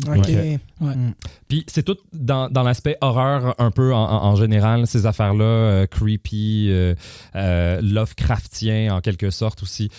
Puis Animal Man, c'est un personnage de Grant Morrison, J'oublie les noms des... C'est pas lui qui l'a créé, en fait, c'est un personnage du Silver Age. C'est ça. Il existait dans DC auparavant, c'est Grant Morrison l'a récupéré puis a fait un revamp. OK, un peu de la même manière que les Watchmen, c'est également une manière repensée de, tu sais, comme Dr. Manhattan qui est The Atom. Mais plus comme Swamp Thing. Comme Swamp Thing, c'est pas Alan Moore qui l'a créé, mais il a pris Swamp Thing puis il a fait OK, moi je vais faire quelque chose qui a de l'allure avec ça. Génial. Malgré que Len Wein a fait une bonne job. Là, mais toujours est-il, Animal Man, moi, ma première connexion avec ce personnage-là, ça a été à travers le New 52, encore une fois, depuis 2012. Puis c'était la version de un nouvel univers. Donc on repartait un peu de zéro, mais pas de temps. Mais le personnage existait. Jeff Lemire, qui est un auteur et dessinateur canadien, qui est prolifique, extraordinaire, qui fait des belles affaires autant tout seul de son côté. Il dessine, il écrit. Si vous êtes fan de hockey, il faut que vous lisiez Essex County. Oui. Qui est son truc sur le hockey bottine ontarien. Ça n'a pas d'allure. Un roman? Bon. Un comic book. Un comic book? Puis il a un style de dessin bien à lui. Là, c'est vraiment, vraiment fun. Super touchant. Puis Animal Man, donc un personnage que je savais pas du tout d'où ça sortait parce que là, j'embarquais dans New 52, fait que je punchais à droite, à gauche, j'essayais Batman, Superman, Flash, etc. Puis Flash, c'est comme, ok, c'est pas si bon. Des affaires comme ça. Puis là, je tombe sur Animal Man, j'essaye ça, puis je suis tombé complètement amoureux. C'est un dude qui s'appelle Buddy Baker, qui est un avatar du Red. Le Red étant la connexion de tout ce qui est être vivant sur la Terre, mais plus tard, il va l'apprendre à travers l'univers. Et The Animal Man, en tant qu'avatar de The Red, peut aller chercher là-dedans les pouvoirs de certains animaux. Donc, soudainement, s'il veut la force d'un gorille, il peut comme aller chercher là-dedans, tout en gardant sa forme à lui. Il va comme... Il se transforme pas en animal. Pas nécessairement, mais c'est déjà arrivé. Okay. Ça dépend tout le temps des situations, je dois dire. Là, mais il est capable de le faire. S'il veut voler, il peut aller chercher Tap into the Red, puis là, il va aller chercher la capacité de voler, des trucs comme ça. Puis lui, c'est un père de famille. C'est un ancien cascadeur pour le cinéma, devenu acteur. Rendu au New 52, les gens sont au courant que c'est qui s'appelle Buddy, qui est acteur, mais c'est aussi Animal Man. Fait qu'il fait sa job en même temps. Genre, mettons, ça devient dangereux d'aller comme cueillir ou en tout cas aller à un award ceremony parce que c'est un super-héros puis qu'il est recherché.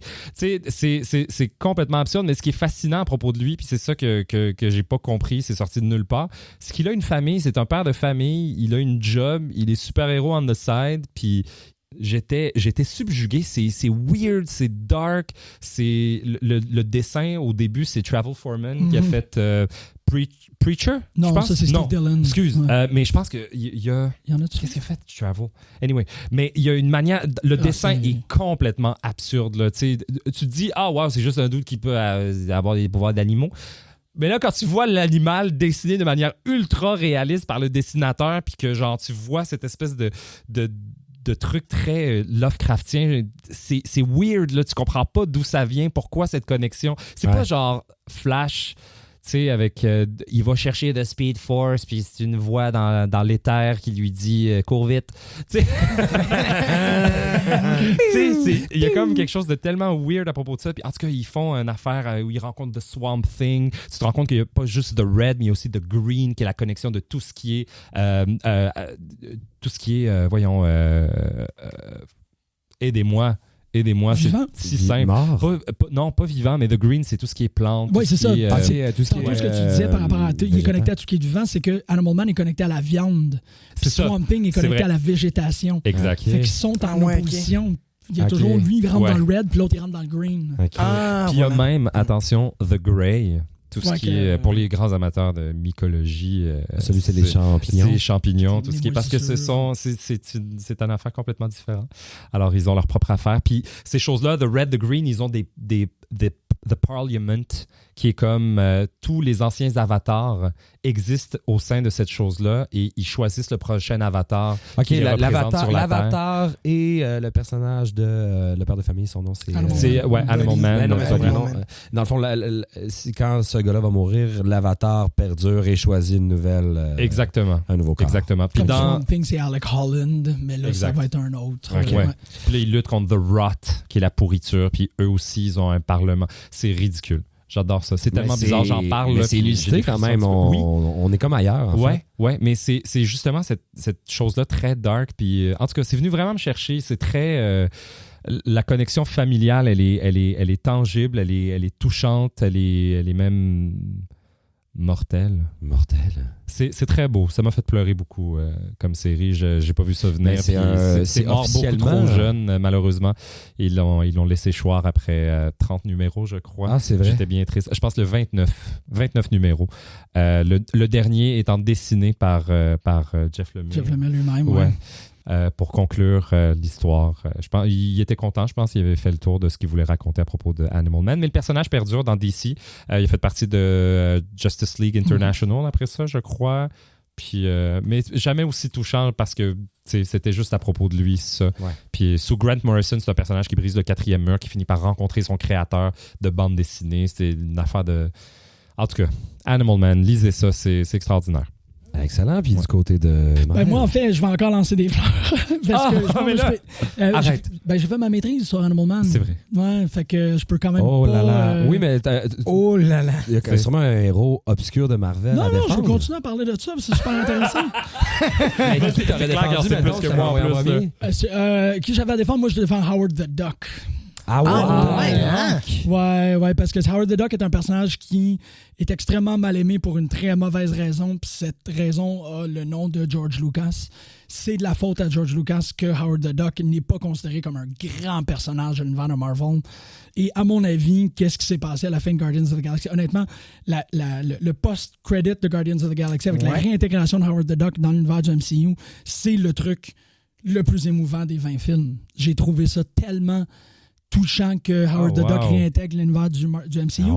Parce que Howard the Duck, c'est un personnage, c'est une création de Steve Gerber. Gerber, il a fait des affaires assez folles dans l'histoire du comic book. Howard the Duck, ça a toujours été son personnage. C'est lui qui se mettait dans l'univers de Marvel. Fait qu'il chialait, puis il criait après le monde, puis il brisait le 4e mur aussi. C'est un grand personnage de l'adresse au lecteur, de dire il y a des problèmes là. Il s'est présenté à la présidentielle américaine aussi, Howard the Duck. Il y a eu un numéro entièrement écrit. Howard the Duck, le numéro 14, je pense, de la première série, il l'a écrite. Fait que c'est un comic book que les gens allaient acheter et qui se sont rendus compte qu'ils ont acheté un roman. Gerber, c'était un personnage, un auteur, un artiste incroyable. Puis Howard the Duck, c'était son personnage.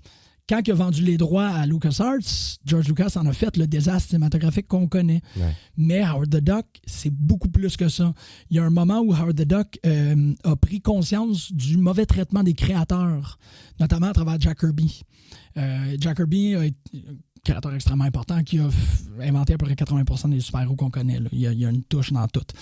Et c'est pas nécessairement Superman ni Batman, mais les Vengeurs, c'est pas mal lui, et ainsi de suite. Puis quand Gerber a commencé à prendre tout le poids de ça, mais Howard the Duck a tourné aussi. Le plus que l'univers du comic book, le plus que l'industrie du comic book commençait à devenir abusif envers les créateurs, Gerber est en tabarnak. Fait que Howard the Duck est en tabarnak. Puis Howard the Duck est devenu Destroyer Duck à un certain point. Puis il a commencé à ramasser des fonds pour aider des créateurs qui avaient... en fait, parce que quand tu travailles pour DC et pour Marvel, quand tu crées un personnage, le personnage ne t'appartient plus. Ouais. Fait qu'on s'entend, puis on connaît les histoires que Siegel et Shuster, ils ont eu 142 $, US pour la création de Superman. Au complet, là, pour mon Dieu. Puis même que je pense que ça s'est réglé en 2016, là, que le estate a réussi à avoir un peu d'argent. Il y a des gros problèmes légaux dans l'histoire du comic book super-héroïque, notamment à travers ces personnages-là qui ont inventé. Tu parles d'Animal Man, c'est Carmine Infantino qui l'a créé. On connaît pas ce gars-là, tu sais. Ouais. Il y a eu tout le débat par rapport à Batman. Légalement, ça c'est une histoire qui fait un peu flipper les gens. Le créateur de Batman, Bob Kane, quand il a vendu ou il a laissé les droits à DC, il y avait une clause dans le contrat qui disait il n'y a personne d'autre qui a le droit d'être crédité avec la création de Batman que moi. Ce qui fait que tout le monde qui a grandi avec Batman, on s'en rappelle, Batman created by Bob Kane. C'est pas nécessairement vrai parce que le Batman de Bob Kane, il est habillé en rouge, on voit ses cheveux. C'est tous des ajouts qui ont été faits. C'est pas lui qui a inventé Batman, c'est pas lui qui a inventé Joker, c'est pas lui qui a inventé Robin.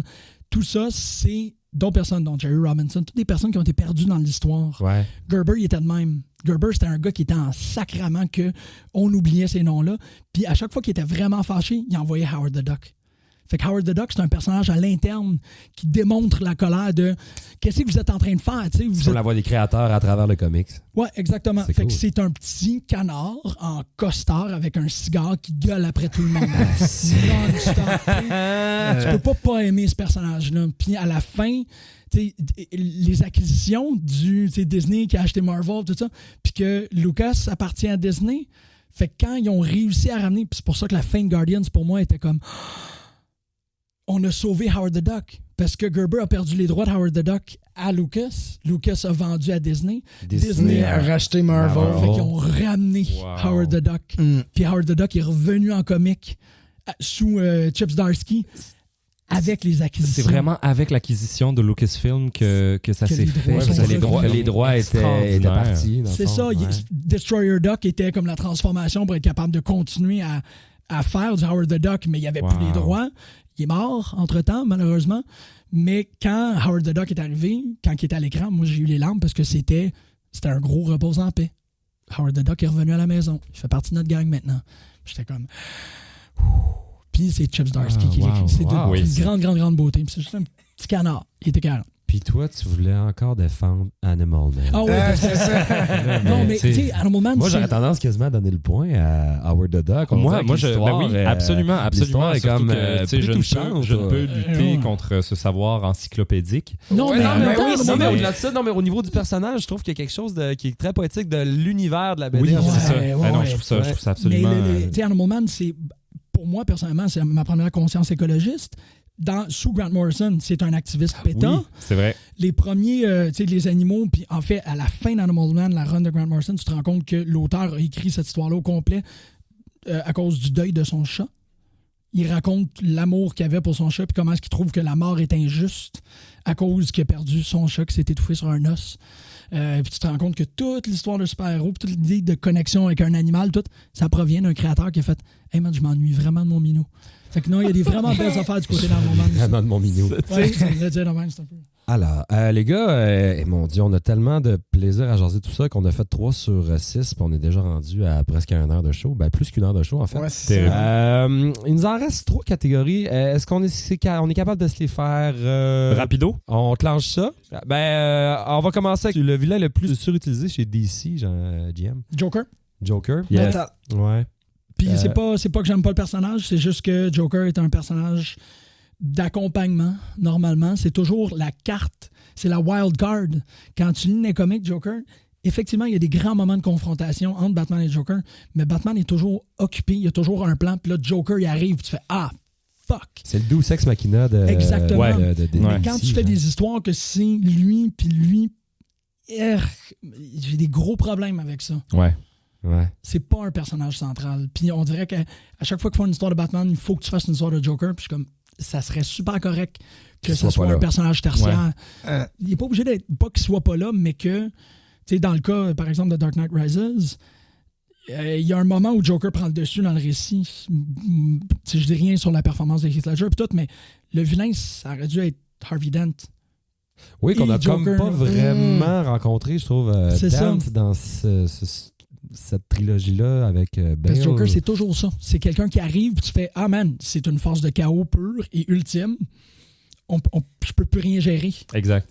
Fait que pour moi, Joker, je l'aime, mais qu'on le met tout le temps. Et moi, j'ai tellement hâte de voir le prochain film, par contre. Là. Oui, avec... ça va être un délice. Voyons, c'est le gars qui a fait Joaquin Phoenix, ouais, c'est vrai. Joaquin Phoenix, ça va être... Ton sentiment est bon. Ah ouais, t'as peur? C'est le gars qui a fait Hangover. C'est vrai. C'est Todd Phillips, c'est ça? Ouais. Mais... Mais moi, c'est Phoenix. Phoenix me regorge d'espoir. On dirait que je vais y croire. Dark Phoenix? Joaquin Phoenix. Ouais, Phoenix. Non, pas Dark Phoenix. Joaquin Phoenix. Je l'adore, donc j'ose espérer qu'il va m'amener autre chose. Là. C'est pas un personnage central. Ouais. Mais oui, effectivement, qu'il est tout le temps là, puis qu'à un moment donné, on fait bon... Mais honnêtement, ils ont plus réussi à adapter Joker que de faire un bon Lex Luthor. Fait que ça peut aller dans toutes les directions. Je te le laisse. Mais je suis tout à fait d'accord avec lui.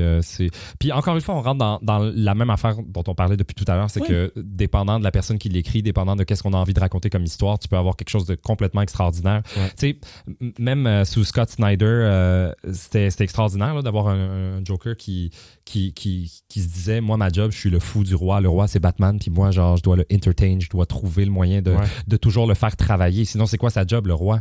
Hein? Qu'est-ce qu'il va faire? C'est dans Lego Batman aussi, ça. C'est vrai. D'ailleurs, magnifique Lego Batman, absolument à voir. Si vous avez aimé Into the Spider-Verse, là, comme hommage à Spider-Man, il faut absolument regarder Lego Batman. Will Arnett, apparemment, il est un des meilleurs Batman. Ah, man. Puis c'est un hommage à toutes. Puis c'est quoi, je pense, c'est un des premiers films, je pense. Je t'aime tellement. Mais c'est... Les gars, je pense... Je t'avais c'est le premier film de Batman où on dit pas juste Bob Kane. Oui, probablement. Je pense que oui. Je pense que c'est une des premières fois. Que Jerry Robinson est mentionné. Ouais, en tout cas. Ah non, t'as raison. Mais vous êtes beaux, les gars. Ah non, mais il a raison. Mais toi aussi, t'as raison. Il a fait une maîtrise sur Animal Man. Moi, j'ai lu Jeff Lemire puis un peu de Grant Morrison. Je te passe la run de Morrison comme solide, là. Tu vois, il faut que tu lises ça. Ah, c'est clair. J'ai le premier numéro. Puis du côté de Marvel, Mustapha? J'ai hésité, puis j'hésite encore, mais puis je sais, peut-être que je j'hésite entre Thanos puis The Green Goblin. Puis je pense j'aime bien le parallèle Green Goblin puis Joker parce que ce sont Spider-Man et Batman, c'est les deux meilleurs vendeurs de chacune de leurs bannières.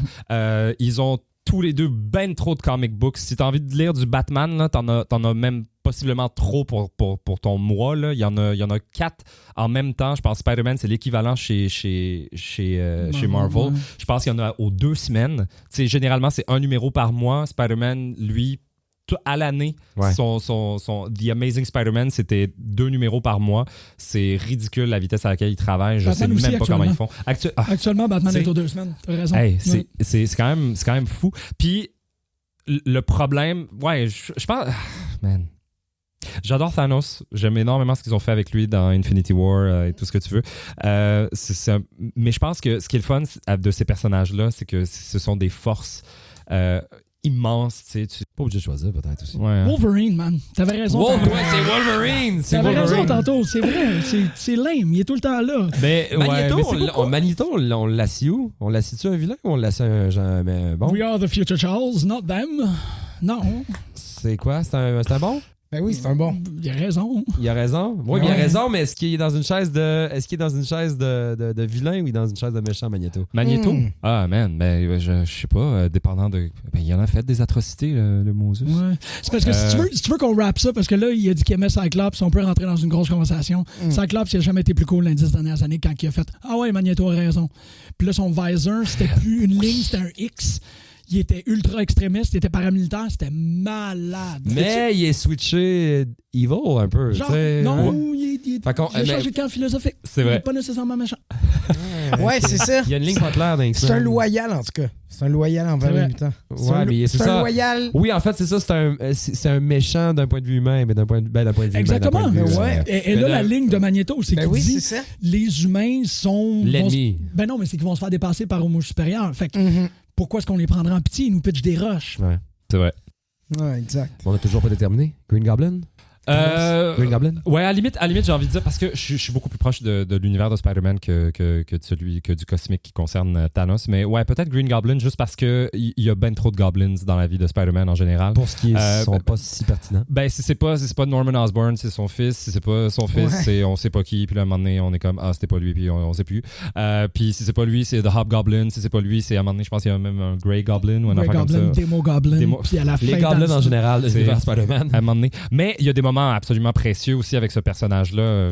J'ai adoré la run de Superior Spider-Man, puis bon Dieu, c'est Otto Octavius qui prend qui tue Peter Parker, devient Spider-Man. Son dernier souffle à Peter dans le corps de Otto Octavius, il dit genre poursuis ce que j'ai fait, puis là il reçoit une décharge de tout ce que Peter était, puis il est comme tu sais quoi, je vais pas juste être Spider-Man, je vais devenir un meilleur Spider-Man que toi. Qui est la chose la plus Octavius à propos de tout ce qui se passe, c'est qu'il veut devenir un meilleur un meilleur Spider-Man. Puis à certains égards, il réussit, mais l'affaire c'est qu'à un moment donné, il se bute au Green Goblin, puis quand Peter revient pour de vrai, il y a un moment extraordinaire. Après avoir lu, mettons, je sais pas, les 40 numéros que ça a pris pour se rendre là, quand The Green Goblin, il sait que c'est Octavius pendant un bout, puis là, à un moment donné, une réplique. Peter est revenu, puis tout de suite, il sait que Peter a repris possession de son corps. Là. C'est en tout cas, je sais pas, là, je déroge, là, je les aime toutes, finalement. Il n'y a pas de règle. Il fait chaud. Mais dans ce cas-là, il fait chaud, ça donne chaud. Dans ce cas-là, le vilain que t'aimes le plus de l'univers d'ici, ce serait quoi? On switch. Pour les mêmes raisons qu'il a nommé, ce serait, de l'univers d'ici, ce serait The Joker. Non, mais je veux dire, celui que t'aimes le plus, on va passer à la prochaine. Oui, c'est ça. Là, je t'en teste à grand V pour histoire de c'est ça. Mais je disais The Joker, justement, qu'il a nommé tout à l'heure comme le personnage le plus surutilisé. Mais c'est celui que tu préfères quand même? Ouais, parce que il y a comme... Vous avez vu It? Oui. Dans la dernière année. Ce que j'aime beaucoup de ces personnages-là, c'est justement que, genre, ils ont aucune raison d'être. Leur raison d'être, c'est de foutre la merde. Puis moi, c'est soudainement, c'est ça qui me stresse vraiment beaucoup. Pour vrai. C'est très, très angoissant. Ouais. C'est sûr que quand on en abuse puis que t'es obligé de chier du Batman 40 fois par mois, à un moment donné, ben ça devient tannant, puis le chaos, t'es comme, ok, c'est bon, écris autre chose. Batman, ben ouais. C'est pointu. C'est les oreilles qui sont difficiles à penser. Ouais, c'est ça. Puis le SPAC est pas facile. Mais malgré tout, Joker reste il me stresse savoureux.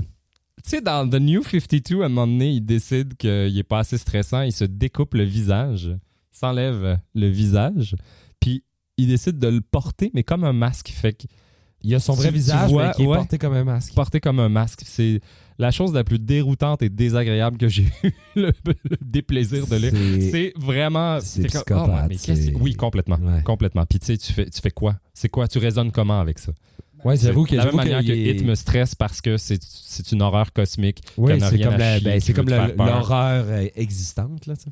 Je sais pas quoi faire contre ça. Fait que quand c'est bien écrit, ça me terrorise. Jean-Michel, ton favori chez Marvel? Doctor Doom! Doctor Doom! Tu peux pas être contre Doctor Doom. C'est un beau... Tu sais, Doctor Doom... Qui se situe exactement dans... Il est moins connu, là, lui, pour... ça, c'est un crime. C'est un gros problème. Oui, je comprends, mais je pense qu'il y a beaucoup de criminels quand même. Doctor Doom est dans l'univers Doctor Doom, c'est un... Non, je parle... Il y a beaucoup de criminels Fantastic Four. Dans le Fantastic Four? Oui, c'est le Fantastic Four. En fait, Ils feront peut-être un retour, d'ailleurs, dans le DC Universe avec la Shot Fox. Dans le DC Universe, je sais pas qui est dans le ça serait quand même drôle. Ça serait quand même drôle. Ça serait le seul moyen de sauver le DC. Le seul moyen de sauver le DC, mais par contre, si les Fantastic Four reviennent dans le MCU, est-ce que l'acteur qui joue à Captain America va reprendre son rôle de Fantastic Four? Parce qu'on se souvient qu'il était dans les deux. Oui, il fait Johnny Storm. Mais en même temps, on se retrouve à avoir le problème de est-ce que c'est Black Panther qui va jouer Johnny Storm aussi? Parce qu'on se rappelle que c'est Michael B. Jordan qui a joué. C'est vrai qu'il a joué le nouveau... c'est vrai. Ouais, fait que non, il y a énormément de problèmes de continuité. Parfait. Mais on va parler de Ryan Reynolds tantôt. Mais revenons à Doctor Doom. Ben, Doctor Doom, c'est le despote de la Latvérie, qui est un espèce de petit coin de l'Europe de l'Est. Puis essentiellement, c'est un gars avec une cape verte, un masque de... C'est l'homme au masque de fer de Dumas. Il est en obsession complète d'aller contre et de surpasser Reed Richards, qui est Mr. Fantastic. Mais à un point tel qu'il devient un arc-mage, il contrôle toutes les sciences, mais il contrôle tout le culte. Il est au service de son peuple. En fait, au final, c'est quelqu'un qui s'occupe énormément bien des gens de la Latvérie.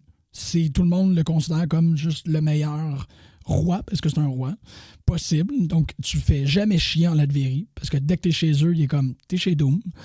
Doom a des robots qui s'appellent les Doombots, qui, on ne sait jamais, à chaque fois qu'on bat Doom, on ne sait pas si on a battu Doom ou on a battu un Doombot. Et Doom a des gros problèmes avec sa mère. Les Doombots étant des copies de lui-même? Oui, c'est juste des robots Doom qui se promènent partout et qui s'occupent de lui. Okay. Et c'est ça, il y a les plus gros mommy issues du monde, ce qui fait qu'il est juste un personnage tragique incroyable. Je peux pas...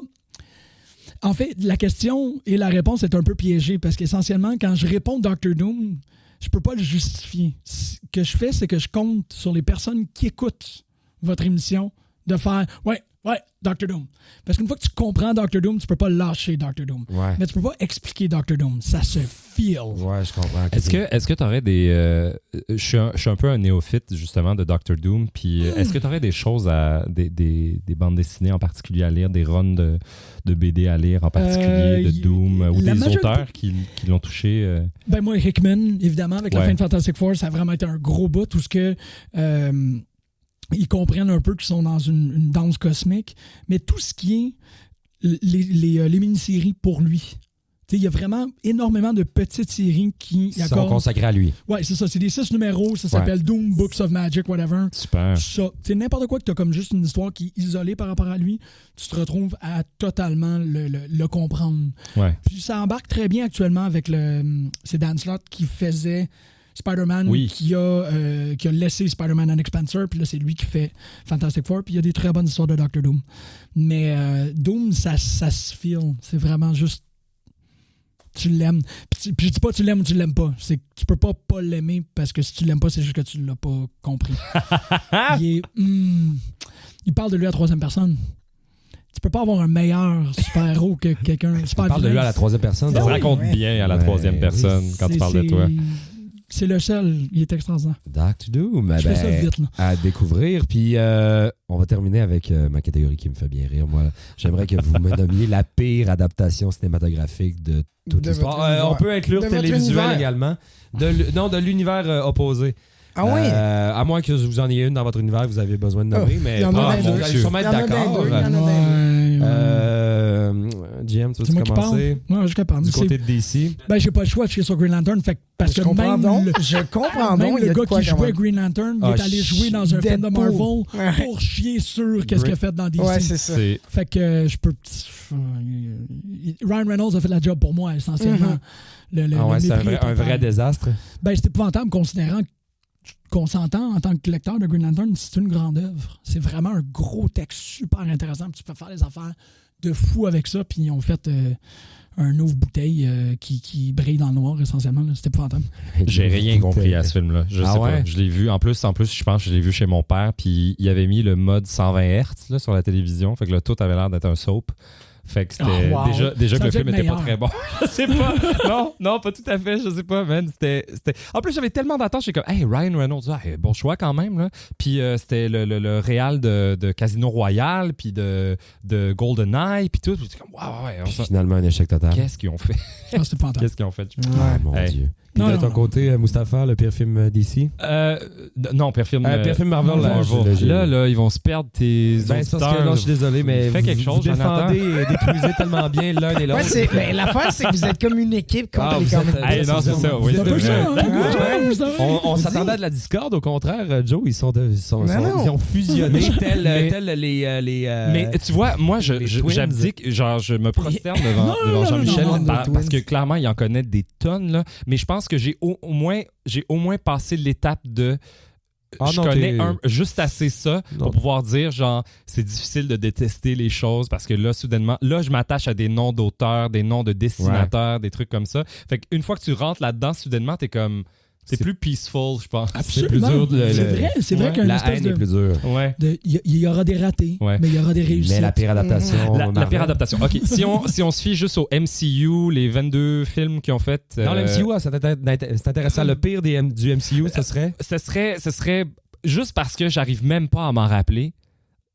Thor The Dark World. Je l'ai détesté. Le Thor 2, Je l'ai vu et revu une deuxième fois, puis il me rentre pas dans la tête, genre. Puis, et pourtant, je suis un invétéré amoureux de Nathalie Portman.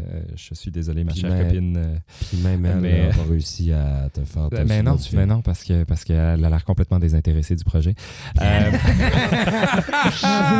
me semble. Ça, c'est drôle. Ben, écoute, même ça... Mais est-ce qu'il y en aurait un pire en dehors de ça? Oh my God! Peut-être Daredevil avec Ben Affleck, juste parce qu'à un moment donné, il se bat contre Elektra sur une bascule devant des gamins dans un petit parc. Puis j'arrive pas... Cette image-là, j'arrive pas à l'effacer, contrairement à The Dark World qui est juste passé, je sais pas, dans l'oubli. Là. Ça... eux qui se battent, lui, aveugle, avec sa canne, puis elle, puis il saute, puis c'est du wire fou, genre, dans le parc. C'est une des pires choses que j'ai vues de ma vie, puis c'est... puis du gros hate pour ça, juste pour ça.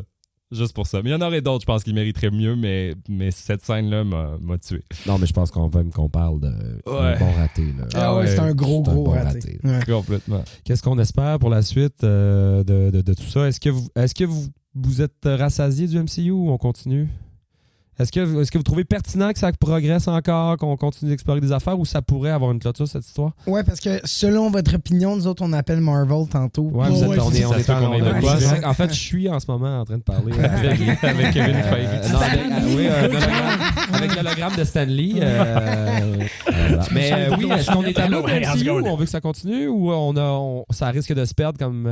Ben, je suis curieux de savoir où est-ce qu'ils vont s'en aller après Endgame. J'ai aimé le concept de Endgame, l'objet cinématographique, j'ai des choses que j'ai moins aimé en général. Mais pour vrai, comme conclusion de cette œuvre de 22 épisodes, bravo, là, fallait que quelqu'un se rende là. Je sais même pas combien ça a coûté cette affaire-là, c'est monstrueux, c'est extraordinaire ce qu'ils ont fait. Mais je suis curieux juste de savoir où est-ce qu'ils s'en vont après ça. Est-ce qu'il y en a des plus jeunes? Est-ce qu'il y a des nouvelles équipes? Ça va être quoi les New Avengers? À quoi est-ce qu'ils vont toucher après ça? Ouais, il y a comme tellement d'histoires dans les bandes dessinées. Ils vont les puiser dans ce qui existe déjà ou ils vont créer de nouvelles affaires? Qu'est-ce que vous pensez? Ben là, ils s'en vont dans le cosmique, ils vont faire les Beyonders. Fait que ça, ils s'en vont dans le cosmique. Mais en même temps, je trouve qu'il y a une idée très intelligente, c'est de prendre une pause. Ça va arrêter pendant un petit bout. Fait qu'il n'y a pas d'épuisement dans la même logique qu'on le savait, tous les films qui s'en venaient. Endgame a fait, OK, ici ça arrête, on respire. Vous avez ça. Tranquillement. Il y a les prochains Spider-Man qui s'en viennent. Ouais. Quand même, non, mais c'est bien. Ouais, mais pour moi, Spider-Man Homecoming était une virgule aussi. C'est ça fonctionne pas. Ça fonctionne ça nous permettait d'intégrer Spider-Man qui appartenait à Sony, de le réintégrer à l'univers MCU sans y faire une genèse, là, comme beaucoup trop d'héros ont eu. Mais le perso est super cool, par contre. Puis le comédien signé pour 3 films.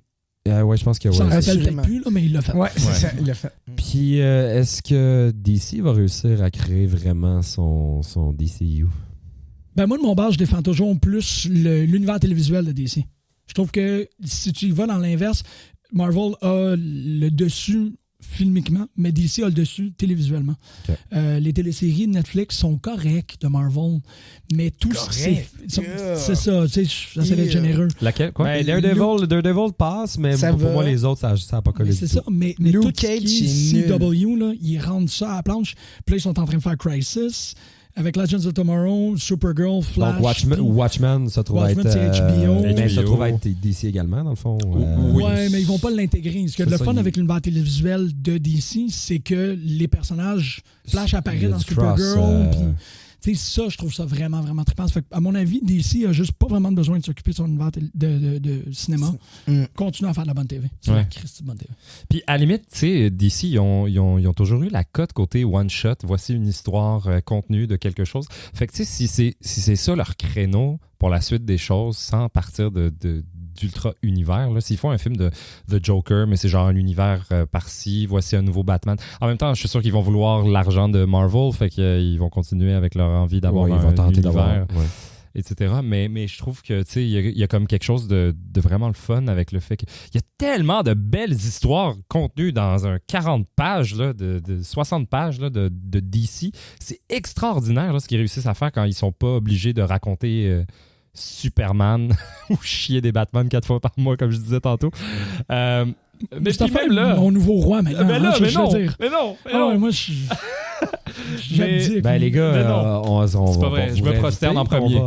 On va vous réinviter pour parler de tout ça, en fait. Oui. À des sorties, on se donnera rendez-vous à des sorties de prochains films, puis on en jasera ensemble. Ben oui, qu'est-ce qu'on a vu de ça? Absolument. Oui, je trouve ça tellement beau, votre rencontre. J'ai envie qu'on mette ça dans un livre. Ben oui, puis on fait publier ça par les éditions Ta Mère. Excellent. Exact. Ben les gars, on va conclure notre show là-dessus. Ben merci beaucoup d'avoir été là. Ben en fait, on vous invite cette semaine à aller voir Dark Phoenix, qui sort le 7. Je pense, ouais, c'est ça, dans une semaine. Ouais, exactement. Ça vous emballe, ça, les gars, ou ça vous laisse un peu fret? D'ailleurs, est-ce que cet univers univers-là des X-Men, ça va un peu s'estomper avec l'achat de Fox ou on repart à zéro? C'est pas clair, hein? Moi, la force, c'est que j'ai comme compris dans Logan qu'ils voulaient rebooter une nouvelle génération. Oui, mais X-Men. ça, c'était avant l'achat de Fox. Je pense que Disney qui rachète Fox va changer bien des paradigmes, j'ai l'impression. Oui, complètement. Mais là, on a Dark Phoenix qui est supposé conclure, mais il y avait un autre film d'horreur basé sur les X-Men qui était supposé sortir, mais qui a été repoussé, non? C'était pas une télésérie, Gifted? Ah, ça se peut. Peut-être que je mélange un peu. Ouais. Mais encore dans l'univers, pour les X-Men, les téléséries sont meilleures que les films. Oui. Gifted, Legion, c'est malade. J'ai pas vu la deuxième saison encore, à l'époque était cœur, le comics de Suspiria. Le comics des années 90, c'était cœur, hein, X-Men, qui était d'ailleurs disponible sur Netflix. S'il ne l'est plus, je sais pas, mais moi, c'est sur Netflix que je l'ai consommé. Le X-Men, je me souviens plus du titre exact. The Animated Series, probablement. Probablement ça. Ça s'appelait tout de même avant. Batman, The Animated Series. Ben voilà. Merci beaucoup, les gars. Ça a été un plaisir. On va clore ça. On vous invite à nous suivre sur Facebook et sur Instagram, à Level Up Balado. Et allez écouter nos autres épisodes qui touchent d'autres sujets. Et puis, on se fera peut-être des petites écartades Marvel, DC, s'il y a des trucs qui sortent, les gars. On se rappellera. Merci beaucoup d'avoir été là, tout le monde. C'était Level Up.